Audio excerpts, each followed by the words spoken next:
बिस्मिल्लाहिर्रहमानिर्रहीम। अस्सलाम वालेकुम स्टूडेंट्स। आज हम लोग अपना PSY P631 और कुछ बच्चों का जो सब्जेक्ट है PSY 631, ये सेम ही है दोनों सब्जेक्ट्स। ठीक है, आज हम लोग इसका क्विज करेंगे। क्विज नंबर 1 जो है वो आ चुका है। ठीक है, हम लोग इसका आज का क्विज हम लोग जो है इसमें से ज़्यादा मैं आपको MCQs बताने की कोशिश करूँगी। ज़्यादा आप लोगों के MCQs इसी वीडियो में से आएंगे। आपने वीडियो को एंड तक ज़रूर देखना है। आप लोगों ने वीडियो को जो है ना वो स्किप नहीं करना। चैनल को सब्सक्राइब करना आप लोग बिल्कुल भी मत भूलिएगा और मुझे अपनी दुआ में भी हमेशा याद रखिएगा। इसके अलावा अगर आप लोगों को पेड सर्विसेज चाहिए तो पेड सर्विसेज के लिए आप डिस्क्रिप्शन में मौजूद लिंक या जो नंबर भी मौजूद है मेरा, आप वहाँ से मुझसे पेड सर्विसेज के लिए भी कांटेक्ट कर सकते हैं। ठीक है, और इसके अलावा अगर आप लोगों के लिए सब्जेक्ट से रिलेटेड स्टडी ग्रुप चाहिए, इसके प्रैक्टिकल से रिलेटेड गाइडेंस चाहिए, कुछ भी चाहिए, हमारे चैनल पे सब अवेलेबल है। आप इसका जो है ना वो ग्रुप ज्वाइन कर सकते हैं। वहाँ पे भी आपको अच्छे तरीके से गाइड किया जाता है। ठीक है, हम लोग चलते हैं अपनी वीडियो की तरफ। सबसे पहला हमारा MCQs है WISC विस्क is an example of dash. ये होता है इंडिविजुअल टेस्ट। ठीक है, विस्क is an example of a individual test.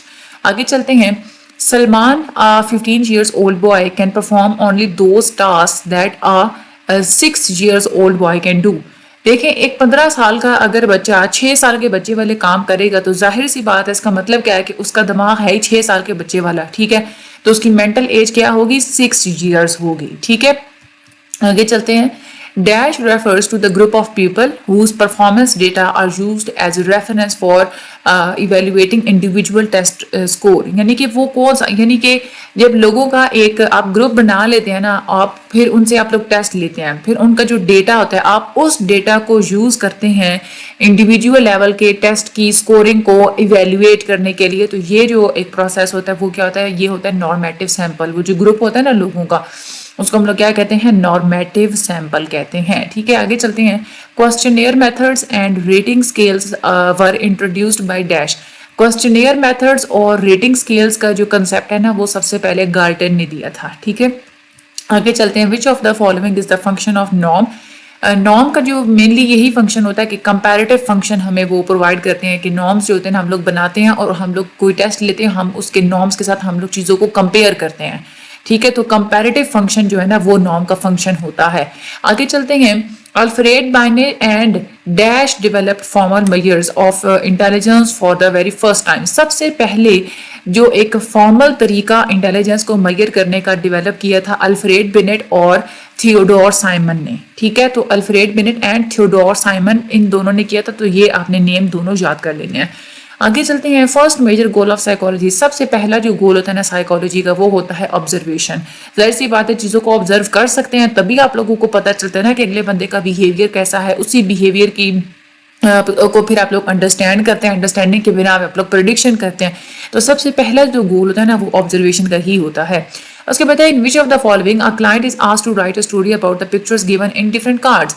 अच्छा, ये एक मेथड होता है जिसमें जो क्लाइंट्स होते हैं, जो पेशेंट्स होते हैं ना, उनको कार्ड की फॉर्म में मुख्तलिफ किस्म की पिक्चर्स दी जाती हैं और कहा जाता है कि इन पिक्चर्स को देख के तुमको स्टोरी लिखो। ये जो एक टास्क होता है ना इसको हम लोग कहते हैं थीमेटिक एप्रिसिएशन टेस्ट। ठीक है, थीमेटिक एप्रिसिएशन टेस्ट होता है। और एक और टेस्ट होता है word association test. Word association test का मतलब ये होता है कि सेंटेंसेस दिए जाते हैं और उसके अंदर ब्लैंक्स होती हैं और ब्लैंक्स के कभी कभार ऐसा होता है कि ऑप्शंस भी होते हैं, कभी कभार ऐसा होता है कि ऑप्शंस नहीं होते। तो ब्लैंक्स को फिल करने वाला जो टेस्ट होता है ना वो वर्ड एसोसिएशन टेस्ट होता है और जो पिक्चर्स दे के जो स्टोरी लिखने वाला टेस्ट होता है ना वो थीमेटिक एप्रिसिएशन टेस्ट होता है। आगे हम लोग चलते हैं। Psychology is the scientific study of behaviour and mental processes. आप लोगों ने ये वाले दो नाम आप लोगों ने याद कर लेने हैं। आगे हम चलते हैं। Clinicians used test to identify areas of pathology. यानी कि क्लिनिशियंस क्या करते हैं? टेस्ट को यूज करते हैं। जो भी पैथोलॉजी का मतलब होता है एबनॉर्मल जो भी डिजीजेज होती हैं उसको आइडेंटिफाई करने के लिए और एडजस्टमेंट प्रॉब्लम्स, यानी कि लोगों को अगर कुछ भी एडजस्ट करने में प्रॉब्लम आ रही हो, बिहेवियर को एडजस्ट करने में प्रॉब्लम आ रही हो, अपने मिजाज को, अपने इमोशंस को एडजस्ट करने में प्रॉब्लम आ रही हो, तो उसको आइडेंटिफाई करने के लिए क्या करते हैं? क्लिनिशियंस टेस्ट यूज करते हैं and to plan treatment approaches. और फिर क्लिनिशियंस क्या करते हैं कि वो ट्रीटमेंट अप्रोचेस भी प्लान करते हैं। तो टेस्ट को किस मकसद के लिए यूज किया जाता है? डायग्नोसिस के लिए यूज किया जाता है, क्योंकि टेस्ट का मेन मकसद ही यही होता है देखना, डायग्नोस करना कि अगले बंदे में मसला क्या है, अगले बंदे में डिजीज क्या है, अगले बंदे में प्रॉब्लम क्या है। ठीक है, तो डायग्नोसिस जो है ना वो यहाँ पे इसका करेक्ट आंसर है। आगे हम चलते हैं। To get a true representative sample which of the following procedure one should keep in mind, यानी कि बिल्कुल सही, अगर आप लोग चाहते हैं ना कि एक आप लोगों को बिल्कुल सही एक्यूरेट रिप्रेजेंटेटिव सैंपल आपको मिल जाए, तो उसके लिए जो प्रोसीजर होता है ना, आपने अपने माइंड में रखना होता है, वो होता है सैम्पलिंग प्रोसीजर। ठीक है, तो ये सैम्पलिंग प्रोसीजर आप लोगों ने नेम याद कर लेना है। Which of the following test provide normative data for the sake of score interpretation. देखिए, स्कोर्स को इंटरप्रेट करने के लिए जो होता है ना, एक जो नॉर्म रेफरेंस्ड टेस्ट होता है, ठीक है, वो आपको ये जो नॉर्म रेफरेंस्ड टेस्ट होता है ना, ये आपको नॉर्मेटिव डेटा प्रोवाइड करता है स्कोर की इंटरप्रिटेशन के लिए। ठीक है, तो नॉर्म रेफरेंस्ड आप लोगों ने नाम याद रख लेना है। What is the mean of the stanine scale? जो स्टेनाइन स्केल होता है ना, उसका मीन जो होता है वो 5 होता है, और उसकी जो स्टैंडर्ड डिविएशन होती है ना, वो 2 होती है। ठीक है, ये आप लोगों ने बात माइंड में रखनी। 2 तरह के एमसीक्यूज इसके आते हैं। ठीक है, तो इसका जो मीन कितना होता है वो होता है 5। अच्छा, उसके बाद अगला जो क्वेश्चन है वो ये है, Hasan and 8 year old child, यानी कि हसन 8 साल का बच्चा है, can understand that quality of water will remain same either it is poured into a different shaped container.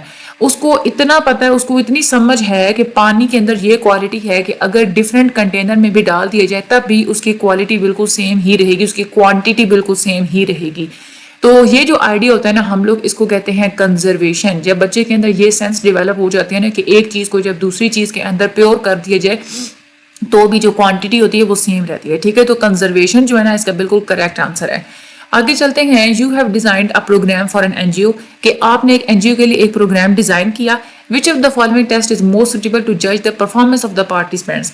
अच्छा, आपने प्रोग्राम डिजाइन किया, उसके अंदर लोगों ने जो पार्टिसिपेट किया, फिर आपने उनकी परफॉर्मेंस को जज किया कि किस बंदे ने जो है ना वो कितना अच्छा परफॉर्म किया है। तो इस तरह का कोई भी टेस्ट होता है ना जिसमें आप अगले बंदे की परफॉर्मेंस को मेजर करते हैं, वो होता है अचीवमेंट टेस्ट। ठीक है, अचीवमेंट, ये आप लोगों ने बात याद रखनी है। Individual's relative position in the standardization sample is indicated by percentile ranks, जो है ना, ये इसका करेक्ट आंसर है। यानी कि इंसान की जो स्टैंडर्डाइजेशन सैंपल के अंदर जो as compared to other people जो भी पोजीशन होती है, हम लोग कहते हैं उसको हम लोग कहते हैं परसेंटाइल रैंक्स। ठीक है, आगे चलते हैं। When domain reference test is used to assess the achievement of certain skills और कंटेंट्स।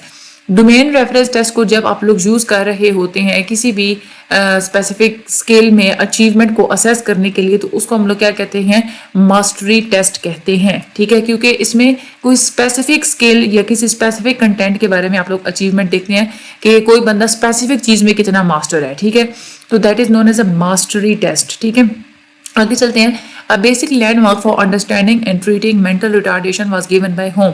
सबसे पहला एक जो बुनियाद जिसने दी थी ना कि मेंटल रिटार्डेशन को अंडरस्टैंड करने की और ट्रीट करने की, वो थे एस्क्वायरॉल। ठीक है, तो ये एस्क्वायरॉल जो है ये इसका करेक्ट आंसर है। ठीक है, which of the following test is an integral part of an educational setting. Educational setting यानी कि ये जो स्कूल्स, कॉलेजेस और यूनिवर्सिटीज़ वगैरह में जितने भी टेस्ट होते हैं ना, आपसे असेसमेंट्स ली जाती हैं, वैसे जो टेस्ट लिए जाते हैं वो सारे अचीवमेंट टेस्ट होते हैं कि बच्चे ने कितना अचीव किया, बच्चे ने कितना सीखा है। ठीक है, तो अचीवमेंट टेस्ट इसका करेक्ट आंसर है। Which of the following schedule was developed by Gazel to see the approximate developmental level that a child has achieved in months? यानी कि कौन सा इसमें जो है ना वो स्केड्यूल होता है। गैजल ने एक स्केड्यूल बनाया था ये अंदाज़ा लगाने के लिए कि बच्चा महीनों में कितना डेवलपमेंटल अप्रॉक्सीमेटली अटेन करता है। तो उन्होंने जो स्केड्यूल बनाया था ना उसका नाम था गैजल डेवलपमेंटल स्केड्यूल। ठीक है, तो ये आपने नाम याद कर लेना है। आगे चलते हैं। स्कूलिस्टिक असेसमेंट टेस्ट यानी कि जो सैट होता है ये किसकी एग्जांपल है, ये अचीवमेंट टेस्ट की एग्जांपल है। यानी कि स्कूल्स में बच्चा कितना अचीव कर चुके हैं, ये वो सारी चीज़ें करने के लिए अचीवमेंट टेस्ट सैट यूज होता है। आगे चलते हैं। एन 8 ईयर ओल्ड चाइल्ड, ये वही एमसीक्यूज रिपीट हो रहा है कि वाटर की क्वांटिटी चेंज नहीं होती दूसरे कंटेनर में डालने से। तो ये क्या होता है, ये वाला आइडिया किसने दिया था? पहले तो ये था ना कि आइडिया को कहते क्या है। अब ये है कि ये वाला आइडिया किसने दिया था, ये थे पियाजे। पियाजे जो एक साइकोलॉजिस्ट, एक साइंटिस्ट थे, उन्होंने ये वाला आइडिया दिया था कि शेप जो है ना वो चेंज हो सकती है चीज़ों की, लेकिन क्वांटिटी नहीं चेंज होती। ठीक है, उसके बाद आके है बेंडर गेस्टाल्ट टेस्ट इज ये कौन सा टेस्ट होता है, ये होता है न्यूरोसाइकोलॉजिकल टेस्ट। ठीक है, Bender gestalt test is a neuropsychological test. आगे चलते हैं। Although Kasim is a 9 years old boy, कि जो कासिम है ना वो 9 साल का बच्चा है, but he can perform task that are mean for a 16 years old boy. लेकिन वो भी टास्क परफॉर्म कर सकता है जो कि 16 साल का बच्चा परफॉर्म करता है। तो वही कहते हैं कि उसकी मेंटल एज जो है वो कितनी होगी। जाहिर सी बात है, जब वो 16 साल के बच्चे वाले काम कर सकते हैं तो उसकी दिमागी उम्र तो 16 साल वाली हुई ना। तो 16 years जो है इसका करेक्ट आंसर है। Test for mental measurements were first developed by. Mental measurements के लिए सबसे जो पहला टेस्ट जो आपके हैंड आउट में लिखा हुआ है ना, वो चाइना का लिखा हुआ है, ठीक है। लेकिन अगर आप इसको गूगल पे सर्च करें ना तो वो फ्रांस बताते हैं, ठीक है ना। तो आपने फिर यही है कि आपने फॉलो अपने हैंड आउट को ही करना है, तो चाइना ही फिर है हमारे पास। अच्छा, who among the following is the most prominent figure in 19th century testing movement. यानी कि 19th सेंचुरी में जो टेस्टिंग मूवमेंट चली थी उसमें सबसे प्रोमिनेंट फिगर कौन थे? गैल्टन थे। 19th सेंचुरी में जो पर्सनैलिटी थी टेस्टिंग की वो गैल्टन है। ये बार बार एमसीक्यूज इसके बारे में पूछा जाता है। Extent to which are test measures what it is intended to measure। यानी कि जब कोई टेस्ट वो चीज मैयर करता है जिसको मैयर करने के लिए उसे बनाया जाता है, एग्जैक्टली वही चीज मैयर कर रहा है, इसका मतलब क्या है कि वो टेस्ट क्या बिल्कुल वैलिड है। तो ये वैलिडिटी इसका करेक्ट आंसर है। इसमें दो चीजें, दो कंसेप्ट आपके होना जरूरी है, एक रिलायबिलिटी और एक होता है वैलिडिटी। वैलिडिटी का मतलब होता है कि जो टेस्ट जिस चीज के लिए बना है बिल्कुल एग्जैक्ट वो चीज आपको मैयर करके देगा, तो तभी हम लोग कहेंगे कि वो जो टेस्ट है उसके अंदर वैलिडिटी है। रिलायबिलिटी का मतलब होता है कि आपने एक टेस्ट एक बंदे के ऊपर यूज किया, उसके स्कोर अगर फॉर एग्जांपल 20 आए, तो चाहे आप उसके ऊपर 100 दफा टेस्ट कर ले उसके स्कोर 20 ही आएंगे, तो ही हम लोग कहेंगे कि वो टेस्ट रिलायबल है, ठीक है। यानी कि बार बार जितनी भी कैलकुलेशंस आप बार बार भी करें तो सेम ही होंगे, तो हम लोग क्या कहेंगे कि वो जो टेस्ट है वो क्या है, उसके अंदर रिलायबिलिटी है।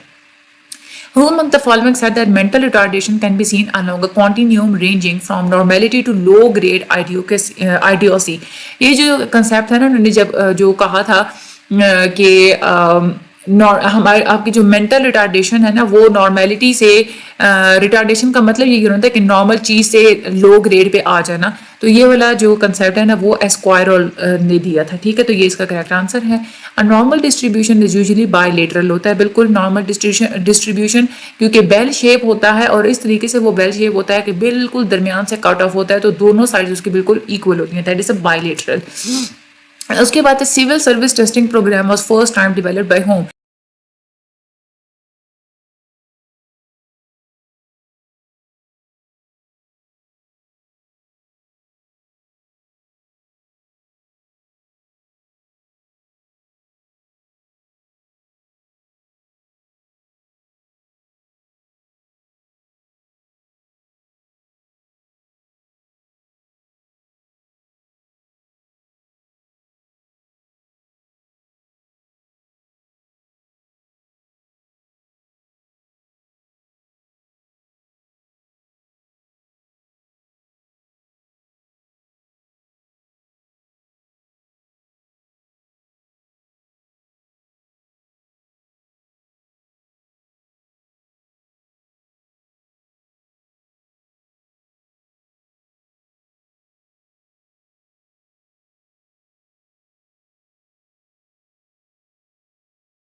आगे चलते हैं। Derived scores of any test not only tell about the relative standing of the participants in the test but also provide. जो डिराइव टेस्ट होता है सिर्फ यही नहीं कि किसी भी पार्टिसिपेंट के रिलेटिव स्टैंडिंग बता देता है, लेकिन एक कंपेरेबल मेजर्स भी प्रोवाइड करता है, ठीक है। तो कंपेरेबल मेजर्स जो इसका करेक्ट आंसर है। आगे हम लोग चलते हैं। A test that describe what a person has learn to do.